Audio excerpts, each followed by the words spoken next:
The Outline of History, being a plain history of life and mankind by H.G. Wells, revised and brought up to the end of the Second World War by Raymond Postgate, with maps and plans by J.F. Horrobin, Volume 1, Book 1, Chapter 3, Life and Climate. Note its general resemblance, except for size, to the microscopic summer ditchwater life of today. Life in the early Paleozoic. No vertebrated animals. Intertidal green scum. Lifeless bare rock. No moss nor lichen. Section 1. Life in water, water plants. 2. The earliest land animals. 3. Why life must change continually. Section 1. Wherever the shoreline ran, there was life, and that life went on in and by and with water as its home, its medium, and its fundamental necessity.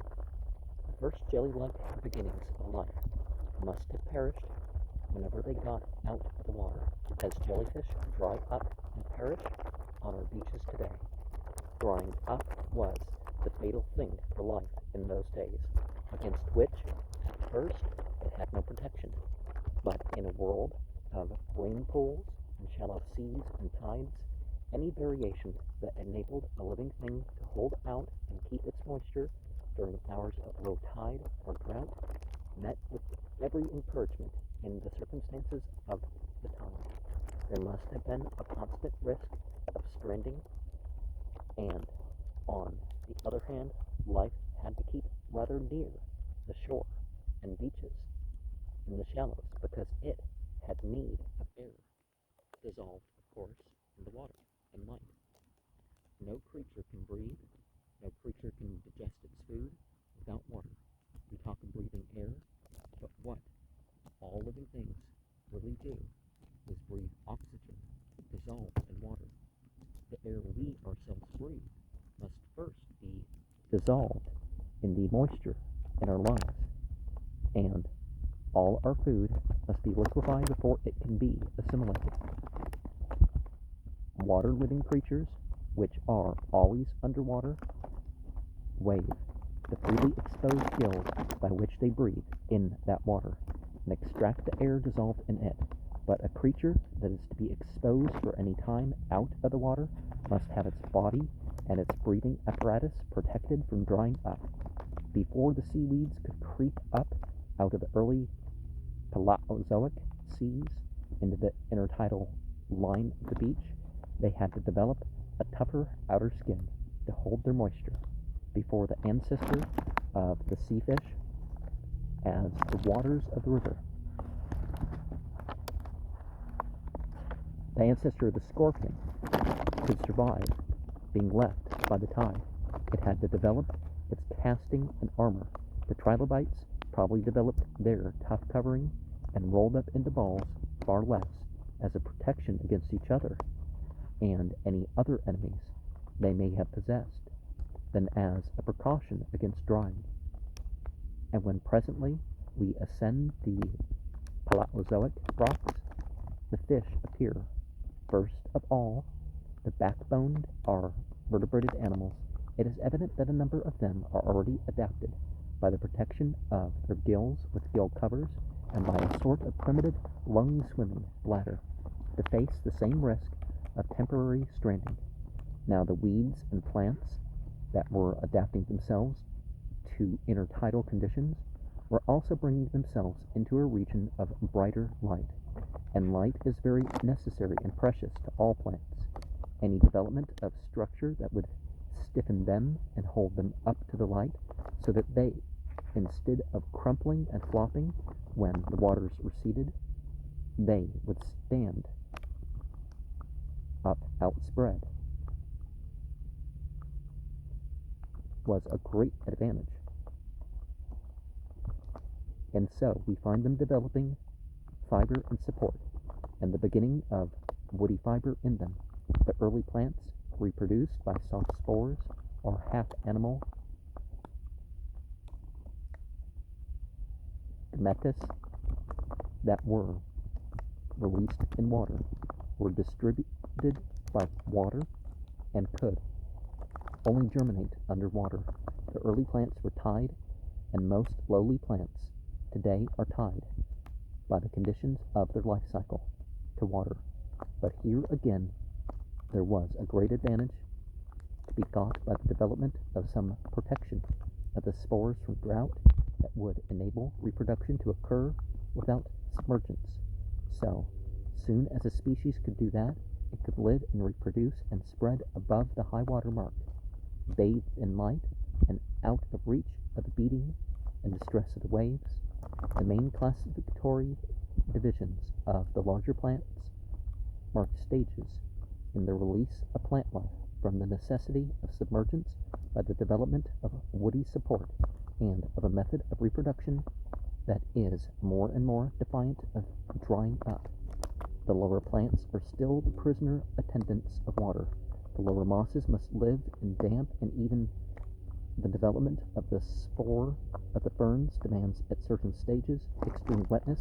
The highest plants have carried freedom from water so far that they can live and reproduce if only there is some moisture in the soil below them. They have solved their problem of living out of water altogether. The essentials of that problem were worked out through the vast ions of the Proterozoic age and the early Paleozoic age by nature's method of experiment and trial. Then slowly, but in great abundance, a variety of new plants began to swarm away from the sea and over the lower lands, still keeping to the and lagoon and watercourse as they spread. There was not perhaps the same distinction between sea plants and freshwater plants that there is today. The sea was probably less salt than it is now. And we see in the illustration Australian lungfish breathing air. Section 2. And after the plants came the animal life. There is no sort of land animal in the world, as there is no sort of land plant whose structure is not primarily that of a water-inhabiting being, which has been adapted through the modification and differentiation of species to life out of the water. This adaptation is attained in various ways. In the case of the land scorpion, the gill plates of the primitive sea scorpion are sunken into the body as to make the lung books secure from rapid evaporation. The gills of crustaceans, such as the crabs, which run about in the air, are protected by the gill cover. Extensions of the back shell are carapace. The ancestors of the insects developed a system of air patches and air tubes. The tracheal tubes, which carry the air all over the body before it is dissolved. In the case of the vertebrated land animals, the gills of the ancestral fish were first supplemented and then replaced by a bag-like growth from the throat. The primitive lung swimming bladder. To this day, there survive certain mudfish which enable us to understand very clearly the method by which the vertebrated land animals work their way out of the water. These creatures, the African lungfish, for example, are found in tropical regions in which there is a rainy season, a full season, and a dry season during which the rivers become mere ditches of baked mud. During the rainy season, these fish swim about and breathe by gills like any other fish. As the waters of the river evaporate, they bury themselves in the mud. Their gills go out of action, and the creature keeps itself alive until the waters return by swallowing air, which passes into its swimming bladder.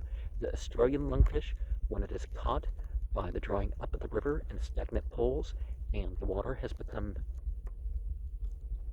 aerated and foul, rises to the surface and gulps air.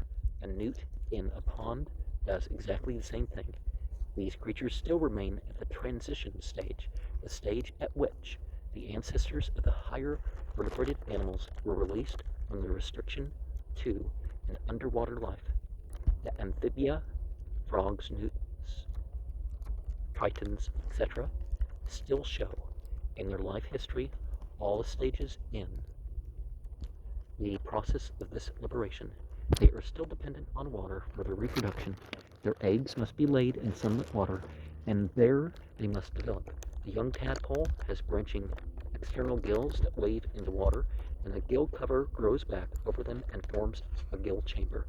Then, as the creature's legs appear and its tail is absorbed, it begins to use its lungs, and its gills dwindle and vanish. The tadpole can live underwater continually. The adult frog can live all the rest of its days in the air, but it can be drowned if it is kept steadfastly below water. When we ascend the scale of existence to the level of the reptile, however, we find an egg which is protected from evaporation by a tough egg case, and this egg produces young which breathe by lungs from the very moment of hatching. The reptile is on all fours with the seeding plant in its freedom from the necessity to pass any stage of its life cycle in water, but it can be drowned if it is kept underwater without intermission. The later Paleozoic rocks of the northern hemisphere give us the materials for a series of pictures of this slow spreading of life over the land. Geographically, it was an age of lagoons and shallow seas, very favorable to this invasion. It is possible that as yet there were no seas as deep as the present oceans. The new plants, now that they had acquired the power to live in the new aerial life, developed with an extraordinary richness and variety. There were as yet no true flowering plants, no grasses, nor trees that shed their leaves in winter. The first flora consisted of great tree ferns, gigantic equistums, cycad ferns, and kindred vegetation. Many of these plants took the form of huge stemmed trees, of which great multitudes of trunks survive fossilized to this day. Some of these trees were over 100 feet high. They belonged to orders and classes now vanished from the world. They stood with their stems in the water, in which, no doubt, there was a thick tangle of soft mosses and green slime and fungoid growths that left few vestiges behind them. The abundant, pulped up remains of these first swamp forests constitute the main coal measures of the world today. Amidst this luxuriant, primitive vegetation, crawled and glided and flew the first insects.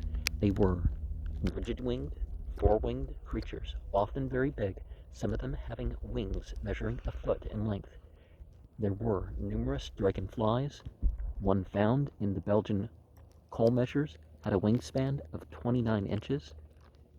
There were also a great variety of flying cockroaches, scorpions abounded, and a number of early spiders. The spinnerets of these spiders were absent or simple, so that they made no webs or very simple ones. Land snails appeared, so too did the first known step of our own ancestry upon land, the amphibia. As we ascend the higher levels of the later Paleozoic record, we find the process of air adaptation has gone as far as the appearance of true reptiles amidst the abundant and various amphibia. The land life of the upper Paleozoic age was the life of an evergreen swamp forest without flowers or birds or the noises of modern insects. If a man could be transported back to those verdurous lagoons, he would probably be terrified at the stillness. He would hear little but the ripple of water, the sound of wind in the leaves, or the crash of some falling tree. Everything would seem waiting and expectant. The trees and plants would look more like magnified mosses than any trees or plants he knew. There were no big land beasts at all. Wallowing amphibia and primitive reptiles were the very highest creatures that life had so far produced. None of them had yet attained to very great dimensions. Whatever land lay away from the water or high above the water was still altogether barren and lifeless. But steadfastly, generation by generation, life was creeping away from the shallow seawater of its beginning. Section 3. The record of the rocks is like a great book that has been carelessly misused. All its pages are torn, worn, and defaced, and many are altogether missing. The outline of the story that we sketch here has been pieced together slowly and painfully in an investigation that is still incomplete and still in progress. The Carboniferous rocks, the coal measures, give us a vision of the first great expansion of life over the wet lowlands.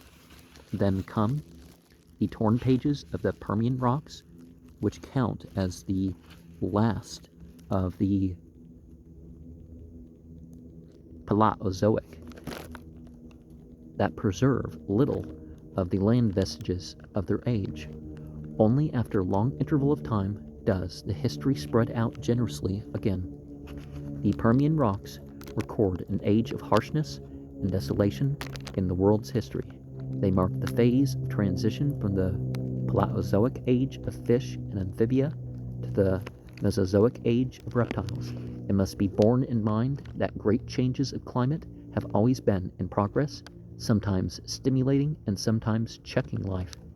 Every species of living thing is always adapting itself more and more closely to its conditions, which are always changing. There is no finality in adaptation. There is a continuing urgency towards change.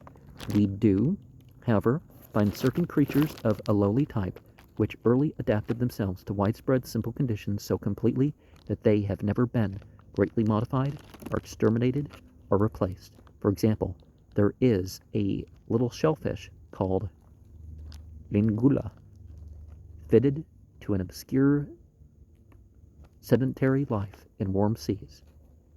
This genius has endured without conspicuous change throughout the entire geological record. On the other hand, geologists show us collections of fossils in which one can trace modifications in only a few thousand years as climate, food, and enemies have changed. About these changes of climate that are always in progress on the Earth's surface, some explanations are necessary here. They are not periodic changes.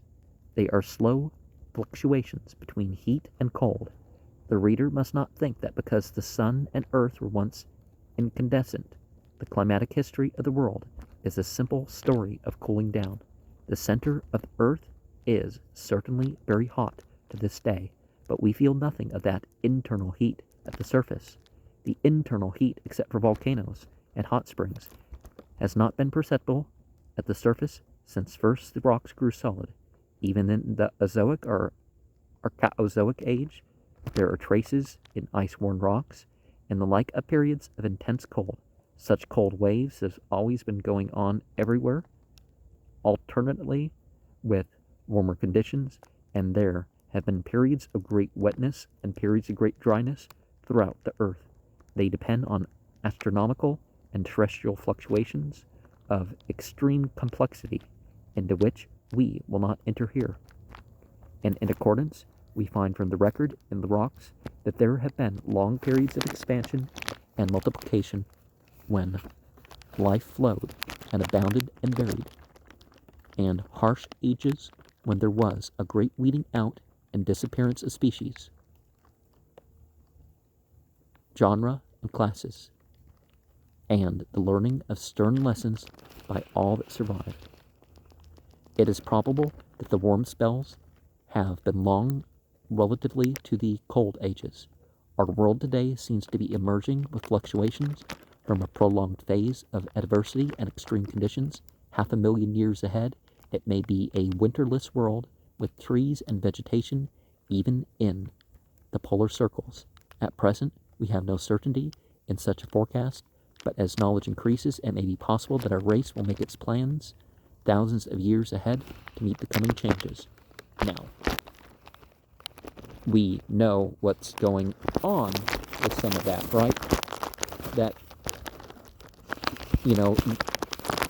they're making plans and predictions, not knowing about these long things that are happening, or ignoring what's happening in the short term because they're looking at their agendas.